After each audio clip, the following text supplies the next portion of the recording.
বাংলাদেশের দেওয়া প্রত্যাবর্তনের চিঠির ইতিবাচক জবাব দিয়ে সুষ্ঠু বিচারের স্বার্থে ন্যায়ের পক্ষ নিয়ে ভারত শেখ হাসিনাকে দেশে ফেরত পাঠাবে বলে আশাবাদ ব্যক্ত করেছেন আন্তর্জাতিক অপরাধ ট্রাইব্যুনালের চিফ প্রসিকিউটরের বিশেষ পরামর্শক টবি ক্যাডম্যান।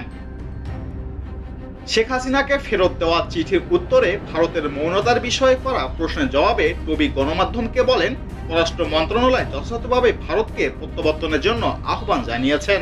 তবে এটা ভারতের ব্যাপার যে তারা ন্যায় বিচারের পক্ষে দাঁড়াবে নাকি তাকে হাসিনাকে বিচার থেকে রেহাই দেওয়ার পক্ষে অবস্থান করবে। আমি আশা করি ভবিষ্যতে তারা ন্যায় বিচারের পক্ষে অবস্থান নেবে। তিনি আরো বলেন, চিঠির জবাবে ভারতকে ইতিবাচক পদক্ষেপ নিতে বাংলাদেশ সরকার জোর করতে পারেন না ঠিকই, কিন্তু আমরা আশা করতেই পারি যে তাকে এদেশে আনা হবে এবং বিচারের মুখোমুখি করা হবে। এখানে বলে রাখা ভালো যে ন্যায় বিচারের স্বার্থে বিদ্যমান আইন অনুযায়ী তিনি আত্মপক্ষ সমর্থনের সব সুযোগ পাবেন।